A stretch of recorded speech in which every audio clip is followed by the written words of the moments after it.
So we are here to redefine human resources.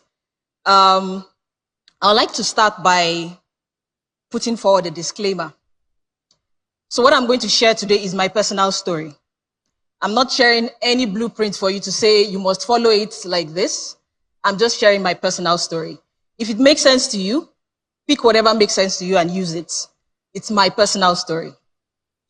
I'm going to attempt to compress a journey of about, I would say 25 years into 20 minutes. That's what I'm going to attempt to do. Again, like I said, it's a personal story, my personal story. I think it will be interesting to hear the story of a young, and I say young, ignore the white hair, there's some white strands of hair on my head, a girl from Ekiti State. I'm actually from Ekiti. I've heard the Ekiti people in the crowd. I'm going to attempt to share that story with you guys. I've lived and worked with the company I work with now for 9 years plus. And it's interesting that Rolake and Ozzy also mentioned this about serial job hunters. I remember when I was joining this company that I work with now, I said very, very clearly, I'm going to work here for 2 years and I'm done. And this is me 9 years after, and I'm still with the company. But I don't think I even want to leave now, not because it's the best company. Even though just a few months ago, the company was declared as the most valuable company in Europe above Louis Vuitton. I don't work for a fashion company, by the way. I work for a pharmaceutical company. But that just tells you the size of the organization I work for. The company also turned 100 years last year. There are very few companies that have lasted for 100 years and they are performing as my company performs now. Again, it's a personal story that I would like to share. So I'll go into this very interesting, I don't know if you can see my slides now, this very interesting picture. I don't know how many of us remember seeing this picture at some point in 2020. COVID happened, right, in 2020. I moved to Nairobi December 2019. And when COVID happened, I was stuck in Nairobi because I just moved to Nairobi, right, in 2020. And I was stuck there till June 2020. So for about 6-7 months, I was without my family. So my kids, my husband, my mom, everybody was here in Lagos, Nigeria. I was in Nairobi, Kenya. And I remember TCN had started the community groups at some point. And just randomly, I decided, let me join one of the community groups. Now, I've never attended any TCN meetings. I used to listen to Pastor Kojo a few times, but I just thought it would be nice to join. And I joined. And I joined the Nairobi community group. And we're 3 on that group. Till now, we are 3. But I can tell you for sure that that is one of the closest groups I've been in. There are 3 of us, myself, Osato, and Titi Olajide. And I remember, and the reason why this is so profound, and I'm going to try to connect this to the story of entrepreneurship. It's really nice to hear some of the reflections from Rolake and Ossie, but what I want to emphasize here is the power of relationships. Joining that community group, I would say, has transformed so many things for me. Building that connection with these 2 colleagues that I've met at that point. There's this quote that I have that says, we don't have to do it alone. We were never meant to. And that's one thing I learned from the COVID experience and joining the community group. A few months ago, Titi reached out to me, I think it was sometime in February, and said, oh, by the way, Pastor Kojo is in Nairobi. Do you want to meet him? And I was like, oh, okay. It would be nice to meet him. And we went out, met him for coffee for about 1 hour. And a few weeks later, I got an invitation to speak at the platform. The rest is history, they say. But just sharing the power of community, the power of relationships, an experience I had randomly from Instagram, joining the community groups, and how that has transformed my life today. I'll share a bit more. Thank you. Now, the first thing I want to tell us is, again, I remember Rake shattered a glass, in a sense, but it's sort of like breaking a table, right? Ossie also like shook some tables. I also want to attempt to do that with my next slide. And the first thing I want to tell us about entrepreneurship is this. Nobody owes you anything. I have learned that in my short career of about 20 years that nobody owes you anything. So when you hear about entrepreneurship, intrapreneurship, a lot of people think, okay, I need to get something. I need to make money. And again, Osi mentioned this a lot where he talked about giving. Nobody owes you anything. A few years ago, I think it was my husband's mentor was talking, and he was saying that companies will train you for where they want you to go. You will train yourself for where you want to go. I've worked in HR for quite a bit, and I've taken a lot of daggers from colleagues who say that give feedback to HR. HR doesn't train us. HR doesn't invest in us. And I smile. We try to do what we can. But what I've learned from my own personal experience is, like I said, the company will train you absolutely for where they want you to go. But you need to make up your mind and decide that where do I want to go with my career? And that is where you train yourself.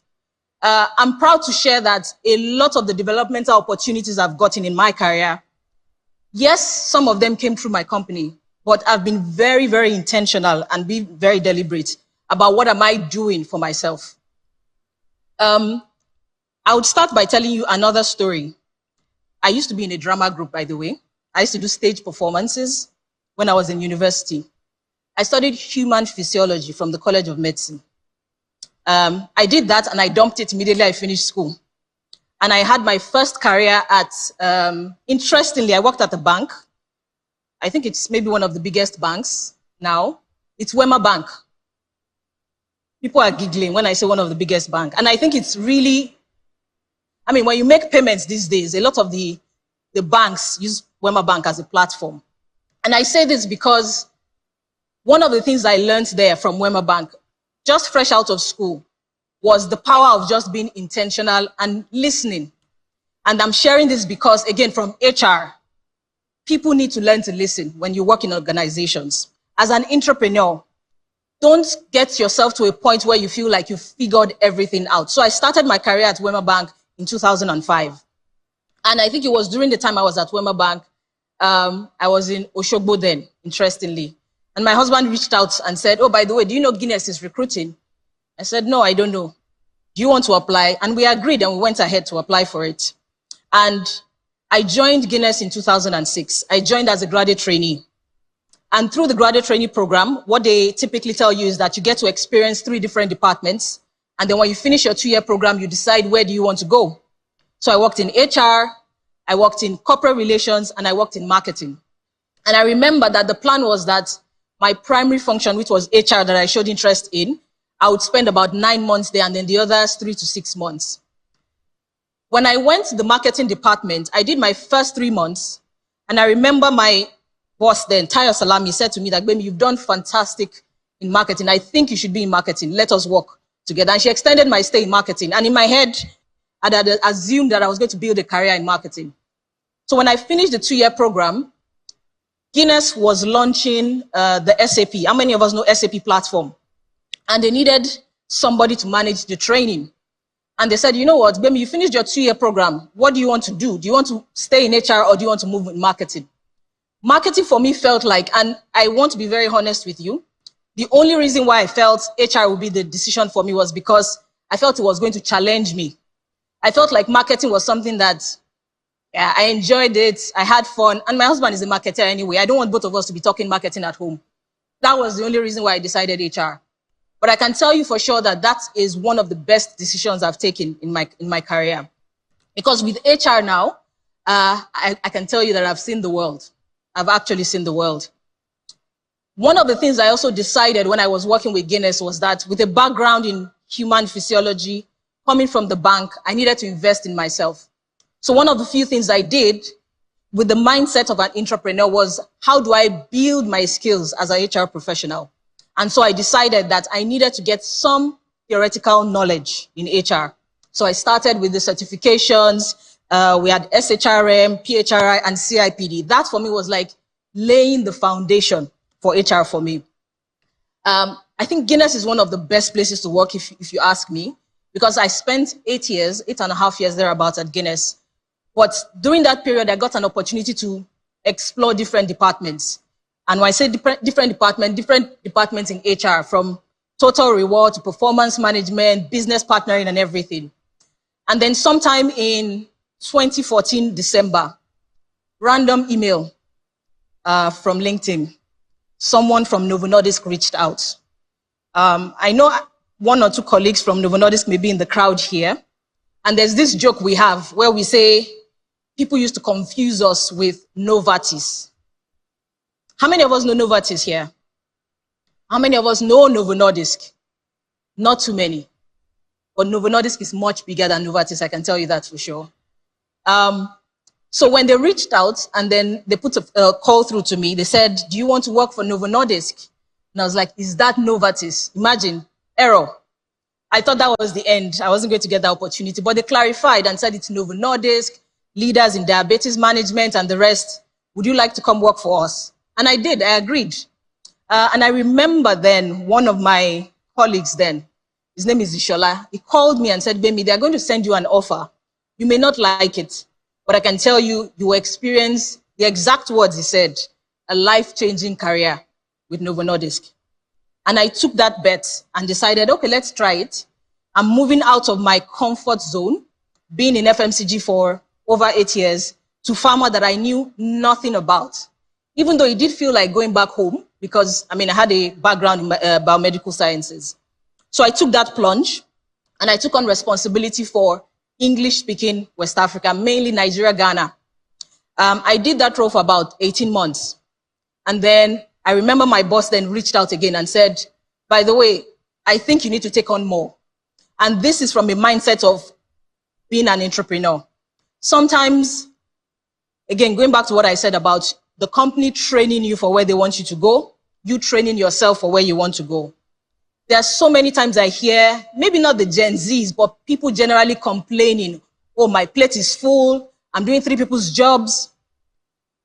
From the HR perspective, I do recognize that we need to do more in terms of building capacity and making sure that we spread out the responsibility, hire as many people that we need to hire. But there's also the place of balancing the bottom line, where you can't just go gung-ho and just hire randomly. But I also believe it's an opportunity for us as entrepreneurs to take on responsibility. And I'll give you an example. I remember when I was at Guinness, when you work in different departments in HR, there are 2 areas I hate in HR. The first one is recruitment. I know it seems strange as an HR person. Thankfully, I have a large team. So when I need to recruit, I delegate. And then when it gets to the easiest parts, like, okay, now it's time to review the top 2, I go into it. I don't enjoy interviewing. And then total reward, because it has to do with a lot of numbers. I don't like numbers, but I have to deal with it anyway. And I remember when I was at Guinness, one of my managers was the reward manager for Guinness. And she used to give me some responsibilities, make me help with this, do this with reward statement. When I was going to interview for Novo Nordisk, my business case was simple. Design a total reward plan for the Nigeria business. This was a responsibility that on a good day, I didn't want to do it. But I always went into some of these tasks with the mindset of take on more, build capacity. And so it seemed easy, and then I got the job, but it was through pain because I don't enjoy total reward. I don't, but I do it because I know I have to do it as part of my job. As being the head of HR, I need to review total reward. I need to design policies around total reward, and I do it. Same with recruitment. I don't enjoy it, but I do it because I have to do it. So I'm just sharing that sometimes you need to take on responsibilities and tasks that you generally are not comfortable with when you're trying to be an entrepreneur. Again, just putting some of my deliberate acts to try and improve myself. Again, when people come to me as a coach and they're saying, what can I do to build my career? What training should I do? The first thing I tell them is that don't go for a training. In fact, when people ask me, what course should I study to be an HR person? I said, don't study anything. You need to try and get your hands dirty first before you now go and get the training, because that's the way I've seen it work. So gradually, as I was building my profile as an HR person, I realized now to be managing a team at some point, how do I build capacity as a leader? And even though I was trying to manage a team, I realized I needed to go for some formal training. And so I reached out to Cranfield University, registered for a program called Women as Leaders. And I went for the training. I came back, and I think it was a few months after I came back, my boss got another job. And then she called me one random day and said, by the way, have you applied for my job now that my job is vacant? And I was like, no, I've not applied for it. And she said, why? I said, I don't think I'm ready. She said, no, go ahead and apply. Again, cut the long story short, I got this role as head of P&O in 2018. Now, if you remember when my profile was being read, it says I'm responsible for Africa. So when you look at the map of Africa, take away North Africa, take away South Africa, the 49 markets in the middle, the 49 countries in the middle is what I'm responsible for. That's also why I have more gray hairs these days. Because, so the countries that you typically see in the news on CNN, the Sudans, of course, Nigeria, and a few other countries, those are the countries that I manage. And I remember that the office for Middle Africa then was based out of Dubai. And my first project as head of P&O was to move the office from Dubai to Nairobi, Kenya. And that for me was learning the job. I took on that responsibility. I ran with it, took that opportunity. And then when it was time to move, I had to take that call. Do I need to move? We had a conversation with my husband and we just decided, yes, let's move. And so I moved to Nairobi in December 2019. The third part of the story that I would just like to share here is, remember that I took on responsibilities for Middle Africa in 2018. Sometime last year, again, one of my bosses reached out and said, yes, you're comfortable where you are, but we still feel you need to take on more. And it's interesting when people come to you and feel like, when you feel like you've maxed out, and people just come and say, you need to take on more. Sometimes I ask myself, is it that I'm not working? Or do people think I'm idling away? I've also realized, especially for people with the entrepreneurial mindset, people always know. They always know when this person can take on more. They know when this person can take on more responsibility. And so they bring those responsibilities. So currently, yes, I head Middle Africa, but at the same time, I'm also driving leadership programs in an area called Middle East, Africa, and the Commonwealth of Independent States. So Commonwealth of Independent States will be the former Soviet states like Uzbekistan, Turkmenistan, countries that you've never heard of. I get the opportunity to work with them, but I do think it's a big privilege that I get that responsibility. In addition, with the mindset of an entrepreneur, I started as head of P&O. There was an opportunity to drive sustainability programs in the organization. I took on that responsibility sometime in, I think it was 2020. 2 years after, in 2022, they created a department called Communications. Thankfully, I'd already started to drive internal communications from my own place as HR. And so when they created the department, it's communication. So that's how I got to become the head of P&O and communications. I'm just trying to share this story about my own personal career because I feel it's nice to read books and hear some of these stories, but I also believe that you can connect with someone that, again, an Ekiti girl that you see somewhere around. I'll just put some reflections as I start to round up. There's a book I would like to recommend, actually a few books I would like to recommend that would help as you reflect on entrepreneurship. The first one is How Will You Measure Your Life? I don't know how many of us have read that book. That book is a transformational book. And there was something it says in that book. It says you can talk all you want about having a strategy for your life, understanding motivation and balancing aspirations with unanticipated opportunities. But ultimately, it means nothing if you do not align those with where you really spend your time. How do you spend your time? People say time is the ultimate currency. I've revised that to say your energy is the ultimate currency because you can have the time and supposedly use it, but what type of energy do you invest in some of the activities that you engage in when you are working for companies you work with? The other thing I would like to encourage us to think about, especially as a coach, is that the power of, remember I talked about community and relationships, the importance of coaches and mentors in the lives of you as an entrepreneur. I'll just share briefly about some of the coaches I've worked with.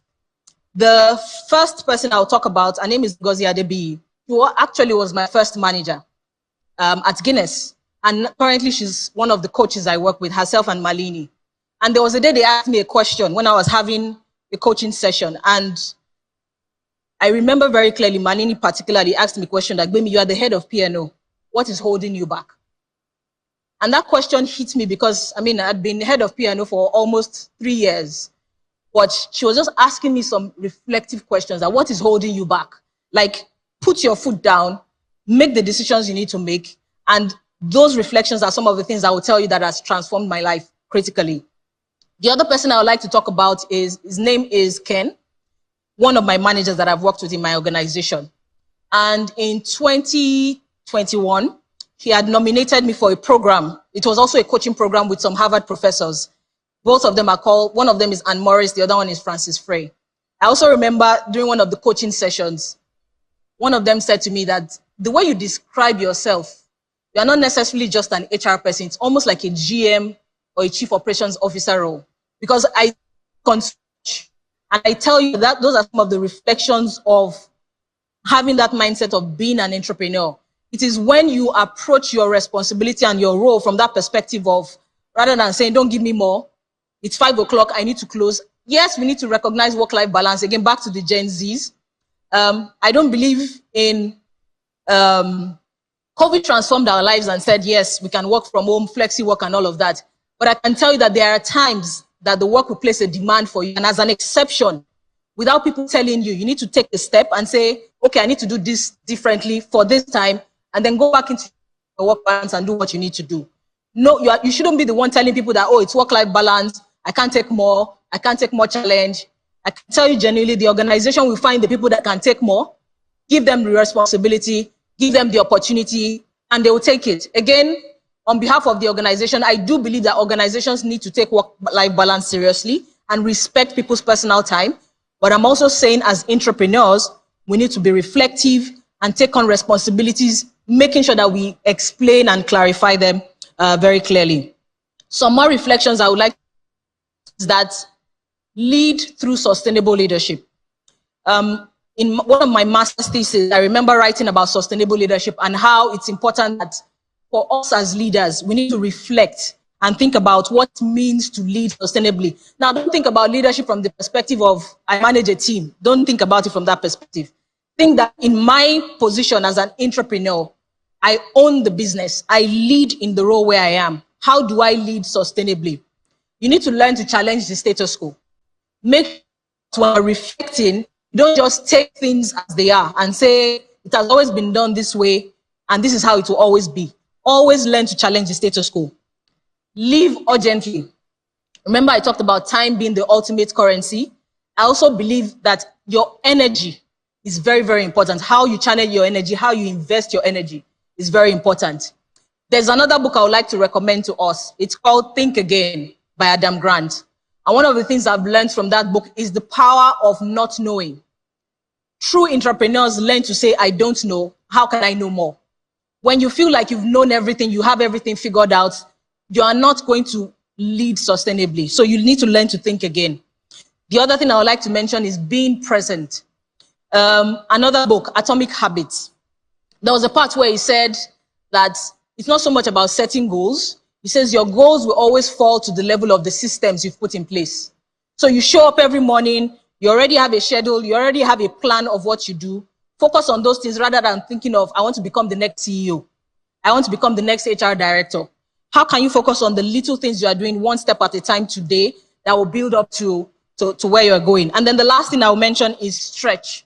Remember, I said that for a lot of people who say they are truly entrepreneurs, you will always find yourself in places where you need to stretch beyond your place of comfort.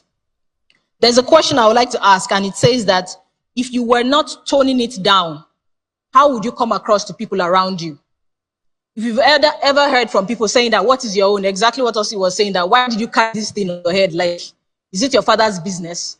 Tell them that, yes, it is my father's business. Because remember, I talked about the organization I worked for, about succeeding 100 years over. There are very, very few companies. And I think it's the power of the kind of people that work in those organizations. As I begin to round up, let me just take it to the last point. I'll skip this one. Remember what I said about no one owes you. No one owes you. It's very important that we learn that.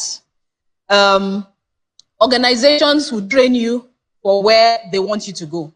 You will train yourself for where you want to go. Remember that you have to own your career.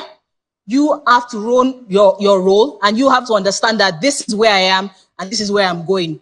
Do not wait until the organization says this is where you need to go. Just to emphasize on the power of staying in a place. I'm also one of those HR people that when I review CVs and I see that you've jumped 4 roles in 5 years, I have questions. It doesn't mean I won't talk to you or interview you, but I have questions.